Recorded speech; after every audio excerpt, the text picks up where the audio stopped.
홍익표 수석 대변인이 지역 이동 봉쇄로 해석되는 발언을 해 대구 경북 지역에 격렬한 반발이 있었습니다.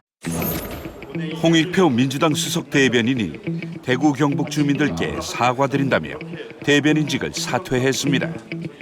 홍 대변인은 당정청 회의 결과를 전하며 봉쇄를 2번 언급했습니다.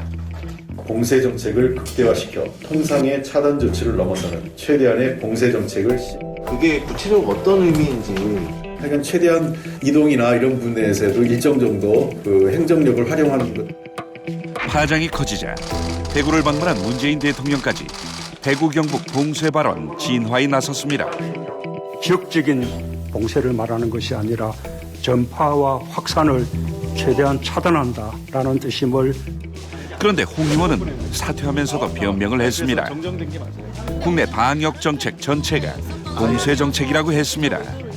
대구, 경북만을 특정해서 하는 게 아니라 지금 현재 우리나라가 취하고 있는 정책 전체가 방역 봉쇄 정책입니다. 이인영 원내대표도 거들었습니다. 방역 전문 용어상 감염 차단을 의미하는 말이었지만 용어 선택이 매우 부주의했습니다. 송구스럽다는 말씀 드립니다.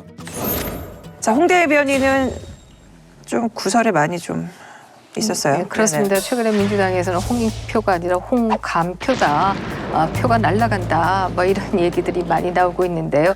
대변인실이 어떻게 보면 언론과 가장 가까이 있고 또 국민의 생각을 가장 먼저 알아야 하는 곳이 대변인실일 텐데 오히려 정반대로 가고 있는 것이 아닌가 하는 생각을 합니다. 사실 홍익표 대변인의 경우에는 박근혜 정부 당시에도 귀태라고 하는 또 발언을 해서 굉장히 문제가 되기도 했던 그런 분이죠. 홍 의원 발언이 논란이 된 건 이번이 처음이 아니지요. 귀태란 표현이 있습니다. 귀신 기자에다 태아 태자 써서 그 뜻은 태어나지 않아야 될 사람들이 태어났다. 바로 우리 박근혜 대통령과 파문이 커지면서 원내 대변인직에서 물러났습니다. 그런데도 수석 대변인으로 승진했다가 또 물러난 겁니다. 박 전 대통령을 귀태라고 했던 홍 의원은 지난해 야당이 만든 문 대통령 풍자 영상에 대해서는 상반된 주장을 펼쳤습니다. 대통령을 멍청이가 임금 위에 앉아 있으니까 나라가 망했다든지 대통령을 직접적으로 겨냥하고 있기 때문에 표현의 자유를 넘어서는 공당으로서 스스로가 부끄러운 거고요.